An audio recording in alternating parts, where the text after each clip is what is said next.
Почитувани, ова е подкастот за секого по нешто на дигиталната платформа Сакам да кажам. Јас сум Ване Трајков, а во наредните минути разговараме со Анче Туфекчиева, председател на Сдруженијето за помош и подршка на лицата со Даунов синдром и мајка на Вера. Верче, две други деца. Така е, кој што е со Даунов синдром. Здраво, како сте? Здраво. Ви благодарам на поканата да бидам дел од вашиот подкаст и се надевам дека удобно се чувствувате во просториите на Сдруженијето Вера. Вие сте жена борец и успеавте во изминативе години да го кренете гласот на лицата со попречености, лицата со различности. Жена борец кој што како мајка се бореше за својата Верче и ги рушеше бариерите. Тежок ли беше патот? Да, и се уште е тежок. Се уште не сме на крајот. Почнуваме тек. Затоа што ако направиме една паралела како беше пред 17 години кога таа се роди и сега, навистина сум среќна што на некој начин успеавме да ја подигнем на јавната свест и не само во нашата општина, туку паралелно во цела држава. Тоа е еден голем процес. Сега барам после 17 години сум среќна дека лицата со попреченост можат слободно да бидат инклузирани, односно да ги прифатат во градинката, во основните и во средните училишта. Ние наидовме на голем проблем кога беше мала, на некои 2,5-3 години, кога сакавме да ја запишеме во градинка. Воспитачките не сакаа да ја примат. Тогаш бев навистина лута и гневна и се прашував зошто. Но сега, после толку години, сваќам дека устварите не се биле подготвени. Теренот не е бил подготвен да прифатат лице со попреченост, иако лицата со попречености не се разликуваат од другите деца со типичен развој. Тоа беше и предизвик да го основаме Сдруженијето Вера и на некој начин да правиме активности, односно да ги приближиме лицата со попреченост и да се избориме за нивните права. Но и да го подготвите тој терен. Да.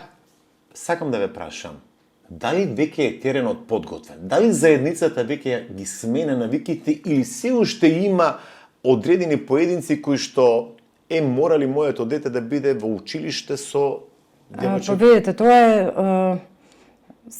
за разлика од пред 17 години и пред 10, навистина лицата со попреченост се веќе далеко поприфатени од пред толку години и индивидуално мислам дека се уште има некои што не сакаат нивните деца да учат со деца со попречености, но поголемиот број на родители навистина се едуцирани и мислам дека социјалната инклузија на лицата со попреченост е на едно високо ниво, барем во нашата средина, во нашето општество.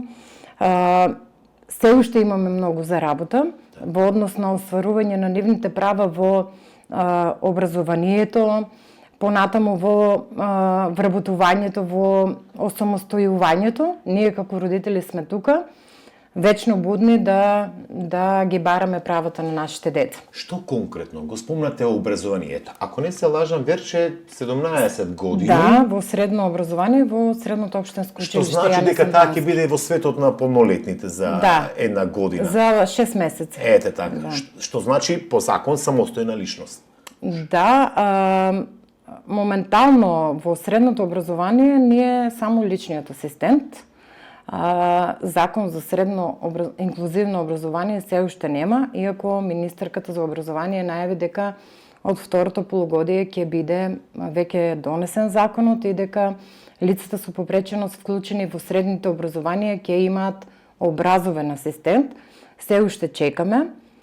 Тоа е на штета на нашите деца, затоа што образовниот асистент и како ќе добие насока од стручниот тим на училиштето, како и од професорите во кој дел да помага на часот на детето. И затоа ние како родители, знам многу деца кои што веќе завршија средно, без образовен асистент, среќа што целиот клас е наклонет да ја сака и да ја почитува и да ја помага, но мислам дека тоа е нешто што во моментот најмногу недостасува на нас како родители на нашите деца. Верче има личен асистент, да, но не асистент, и образовен. Личниот асистент е преку општина Струмица, веќе трета година е заедно со Верче. Но во останатите градови, Анче, еве може би општини кои што немаат средства за ангажирање лични асистенти, каква е ситуацијата? Веќе, мислам дека Струмица беше прва општина која што ги воведе личните асистенти и по пример на општина Струмица воведоа во повеќе општини. Некаде има општини, неколку општини се во Македонија кои што од своји средства финансираат и образовни асистенти во средно образование. Кај нас тоа не е случајот. Ние се уште чекаме образовен асистент од Министерство за образование. Преку вашите автохтони сојузи, здруженија, предпоставам разговарате со Министерството за образование. Ово не е проблем само за Верче, туку за... Тоа е проблем 3-4 години веќе наназад, што се влече. Законот не знам зашто се уште не е донесен и што се чека. Затоа што сите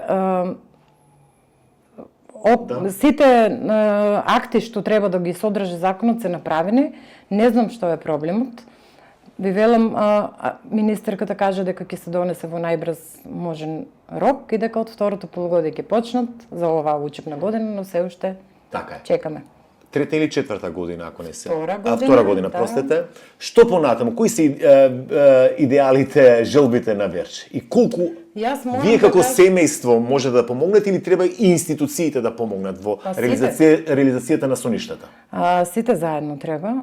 Затоа и ние се бориме како родители дека ние џабе ако сакаме кога општеството нема да ни пружа рака, нели? И институциите. Желбата е еден ден после завршувањето на средно да може да се вработи. Има многу примери во нашата држава каде деца со даун по завршувањето на четврта година успешно се вработуваат и се срекне со тоа што работат. Се надевам дека и ние ќе го следиме тој пример, затоа што ако после завршувањето на средно образование ја затвориме дома, мислам дека ништо не сме направиле. И недостасува и асистент, например, кој што ќе биде во текот на работата со лицето со попреченост. Дијагнозата Даун не ја следува асистент при работа или во домашни услови. Се надевам дека и тоа ќе се смене, затоа што тоа се една посебна категорија на асистенти кои што пружат нега на лица со попреченост и преку Министерството за труд и социјална политика. Сменете ли е сликата во однос на ангажирање и вработување на овие лица? Да, и така кој е сменета. Порано не ни знаевме кои се лица со попреченост, затоа што семејствата се ги чувале во стаклено звоно дома.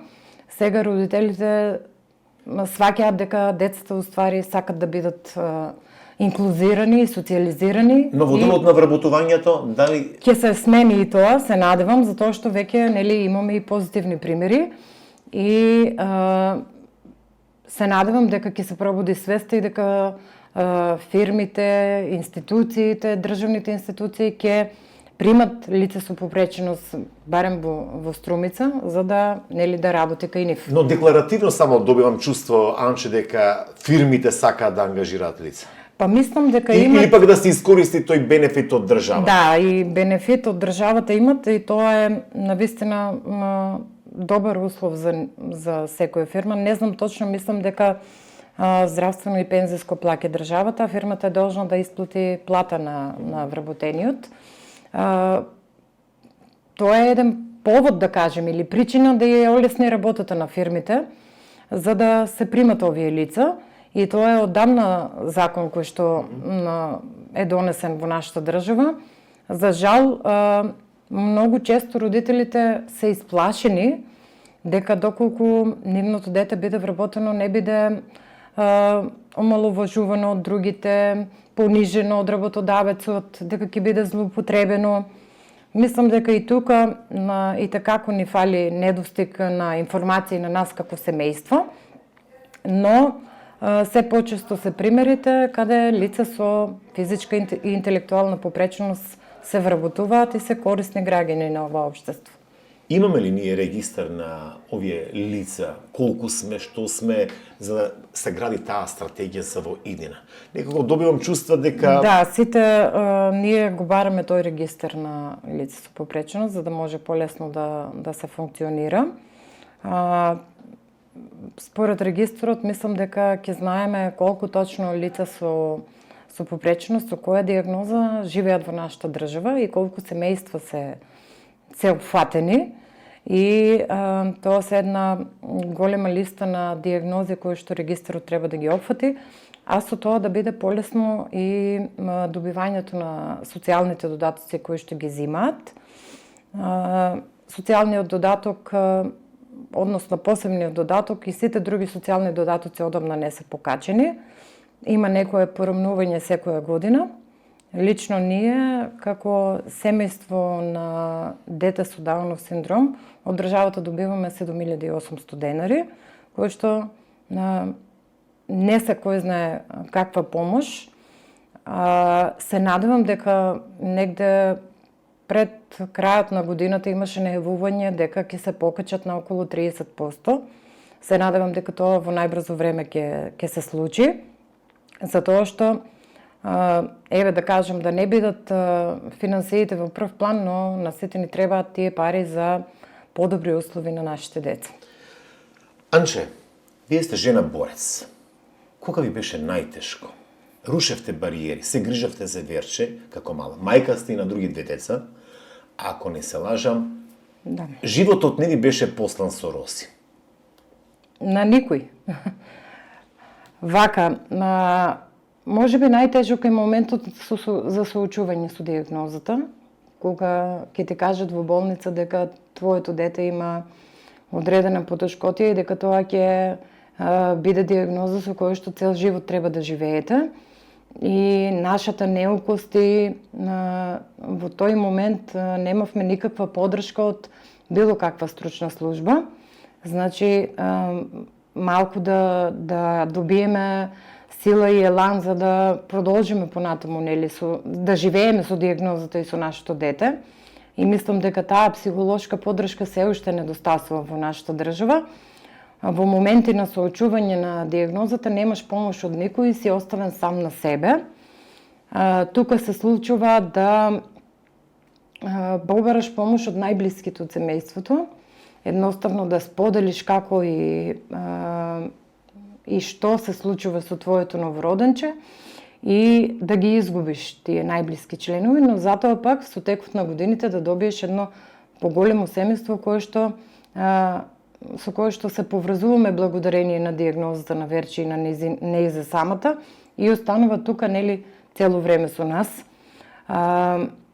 Тоа мислам дека беше еден од најтешките периоди, наши дома, прашувањата зошто и како понатаму и зборовите на неонатологот дека тоа дете ќе биде цвет кој што никогаш нема да даде цвет, цвеќе кој што никогаш нема да даде цвет. Му благодарам на Господ што со борба и истрајност успеавме да бидеме тоа што денес сме, да одиме во редовно образование, да бидеме прифатени од сите. Тоа ние како родители ни е најголема желба и верувам дека барем нешто во тој поглед ќе се смени во однос на поддршката, психолошката поддршка на родителите и тука сме ние како здружение. Еве јавно ќе кажам, кој сака може слободно, доколку има таков проблем да не контактира, ние сме да им дадеме едни на други како родители поддршка на нив. Имало ли моменти кога си била бесна од презирот на јавноста кон вашиот случај, па едноставно ниту институции, ниту заедница си се борила со гнев, со растрепереност?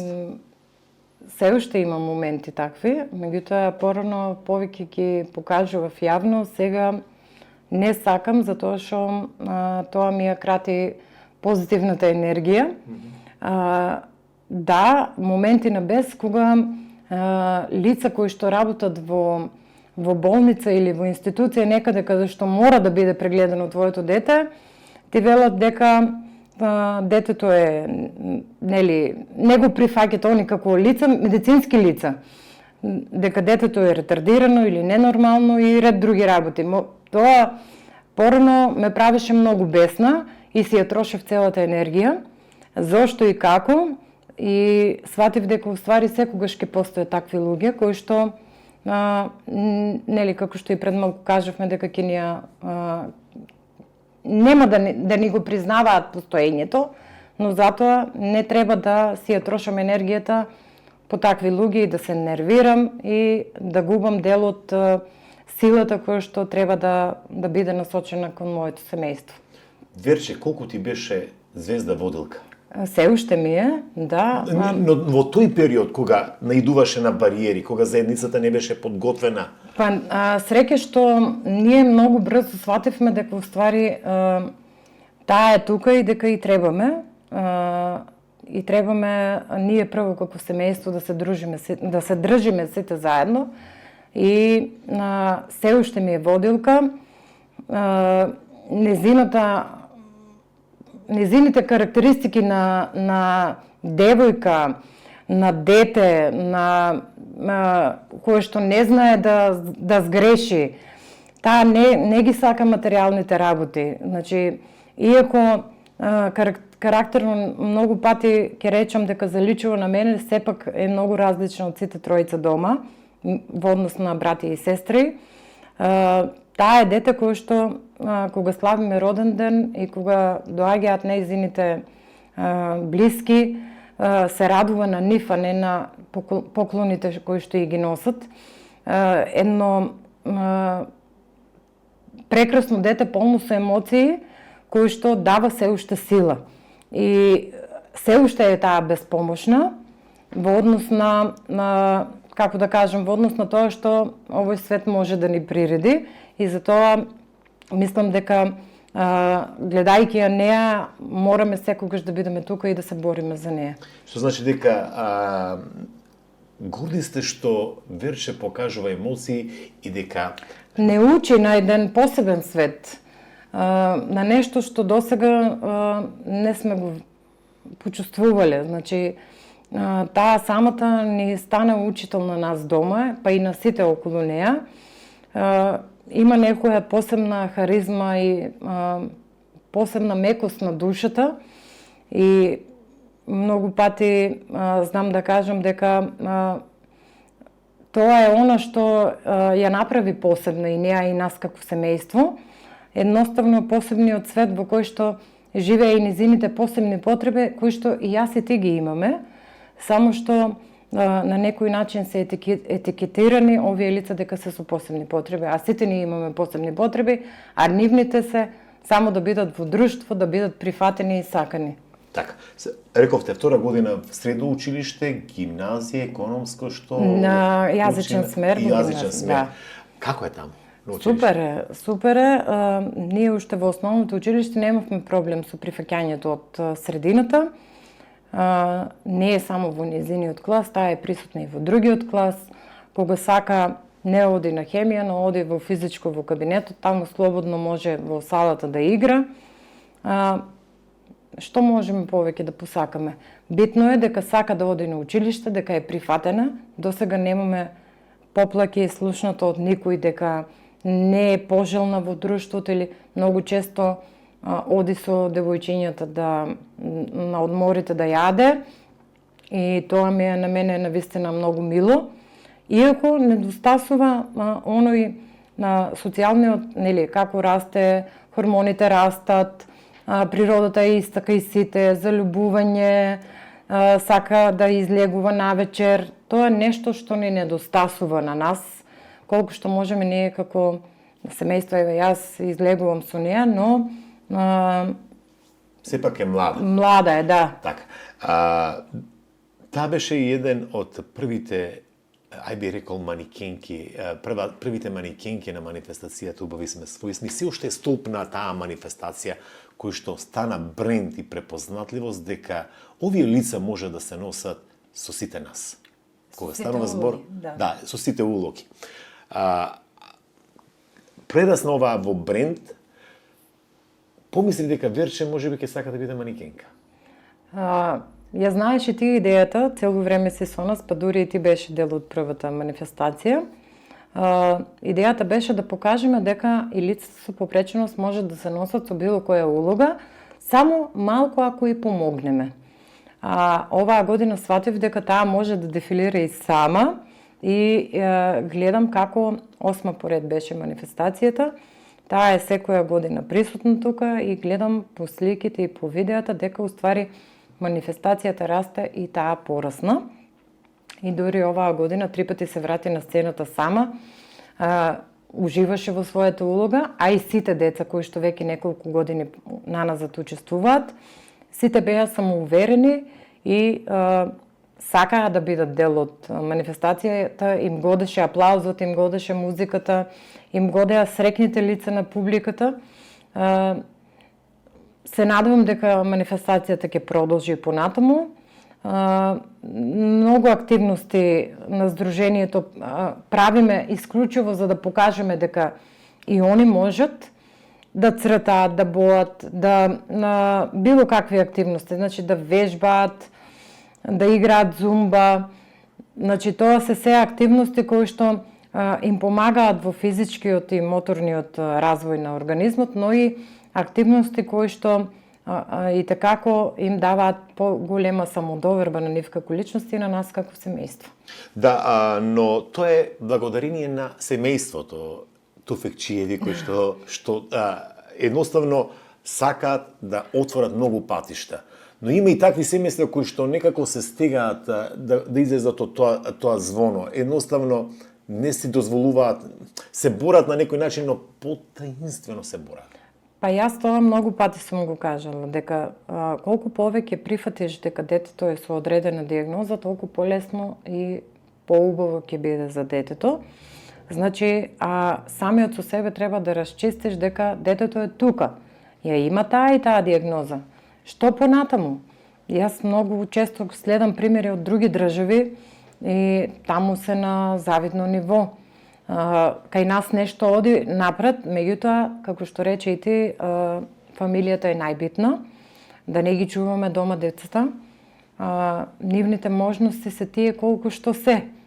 Можностите се надоградуваат ако ние како семејство сме тука да помогнеме, нели, и целото општество.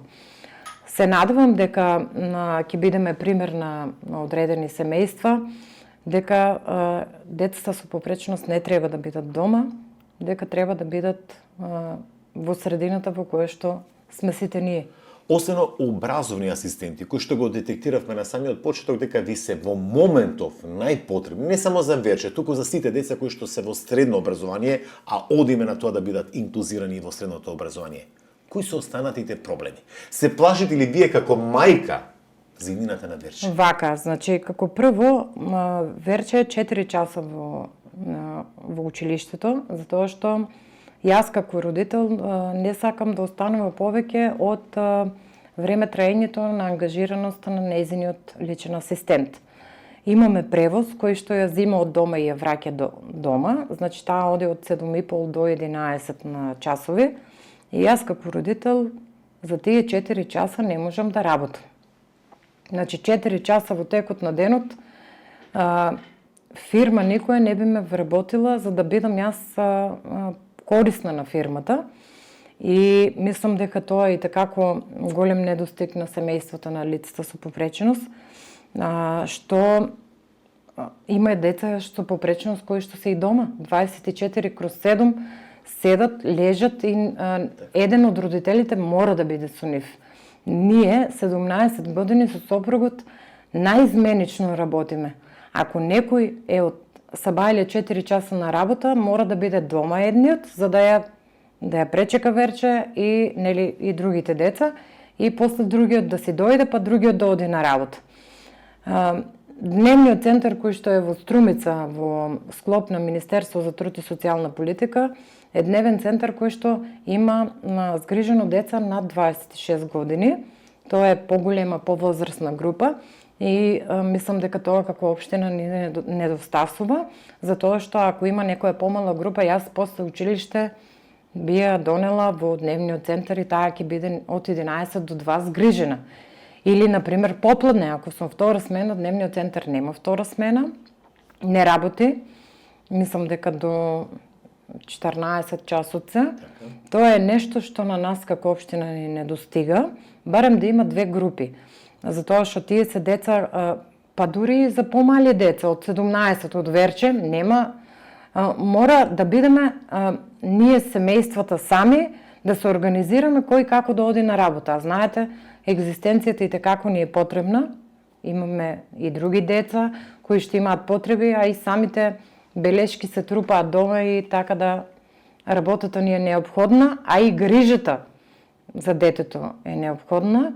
Не може секогаш да излезат во сусрет блиските на фамилијата, например, да се грижат за детето.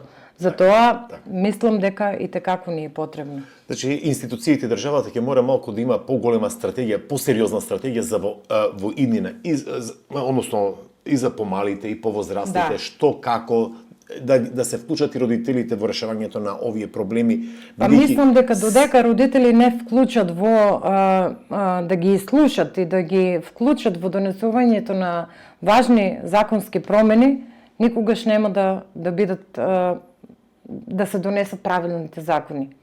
Никогаш. Значи, најбитно е да се знае кој е проблемот, да се детектира проблемот на семејствата и да ние како родители, например, има згрижувачки семејства во Македонија. Згрижувачките семејства земаат минимална плата и се грижат за лица со попреченост, плюс добиваат посебен додаток. Ние како биолошки семејства не добиваме ништо. Значи, освен посебниот додаток од 7800, не добиваме никаков друг додаток.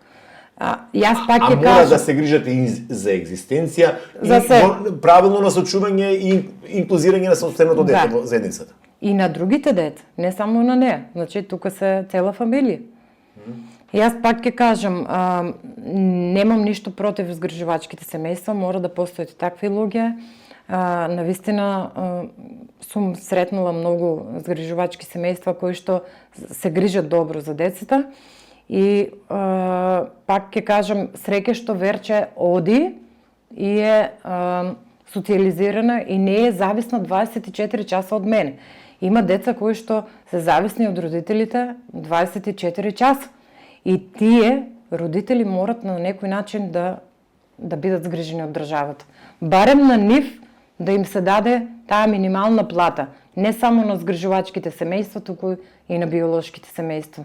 Затоа што еден од родителите мора да биде со детето. Значи, ова сака да допатите апел до сите институции, министерства, кога се носат одредени законски решенија кои што вас ве тангираат, да ве консултираат. Да. Па они имат податоци како здружение на во цела држава и ги знаат. Ако не друго, имат информација од Министерството за труд и социјална политика. Нека прашат, нека направат една анкета меѓу родителите. На било кој начин можат да не контактират и да се детектираат проблемите и врз основа на тие да видиме што може да се реши. Да. Полека да привршуваме, што е она порака што би сакал да упатите вие до останатите родители кои што имаат лица со различности или лица со попречености, независно која дефиниција да ја искористам? Пораки имам многу. Пред малку кажав дека најбитно е прво самите со себе да расчистат дека детето е тука, дијагнозата е тука и дека треба да се прилагодиме на тоа. Сите имаме посебни потреби, нивните се посебни потреби на кои што ние треба да им помогнеме. И навистина не сакам зборот посебни потреби и попречености да биде дел од нивните секојдневија, да гледат во своето дете како дете кое што е пратено од Бога за да им го покаже патот и да научат од нив дека уствари животот е тука и со љубовта на лицата со попреченост едноставно ние како родители сме благословени. Освен до вашите, односно, освен до родителите, која напорака што сакате да ја упатите до локалните и државните власти, бидејќи без функционирање на институциите тешко можете сами да се изборите во ова општество. Па ние како родители секогаш ќе бидеме тука да ги потстуваме и локалните и државните власти и ќе си ги бараме правата на децата во однос на нивното образование, нивното вработување и на нивното самостојно живење. Во нашата држава се уште нема центри за самостојно живење на лица со попреченост. Се надевам дека во наредните неколку години ќе биде и тоа еден од проблемите кои што нас родителите не засегаат, а тоа е што ќе се случува со нашите деца по нашата смрт. И мислам дека државата треба да има слух и општините, дека во секоја општина треба да има одреден центар во кој што ќе бидат згрижени децата со попреченост возрастни, нели, после нас. Така. Се надевам дека овие пораки ќе ги слушнат и надлежните бидејќи. И јас се надевам. Ние секогаш зборуваме, барем 10% да стигне до нивните уши, ќе ја разберат нашата тешкотија и нашиот крст со кој што ние сме секојдневно. Може би еден ден генерациите што идат по нас ќе имаат подобри услови, односно генерациите на лица со попреченост ќе имаат подобри услови за живот. Ние сме тука да го изодиме патот по кој што одиме и да оставиме добар пример на тие што идат по нас. Но подобрите услови ќе дојдат само ако има притисок кон заедницата, кон институциите, дал се на локално, дал се на државно ниво. А вие тој притисок континуирано со години го правите. Анче, ти благодарам што беше дел од подкастот за секого по нешто на платформата Сакам да кажам. Почитувани, ви благодариме за вниманието. Тоа беше Анче Туфекчиева, председател на Сдруженијето за помош и поддршка на лицата со Даунов синдром и мајка на дете со Даунов синдром Верче и Сдруженијето Вера од Струмица. Секој добро.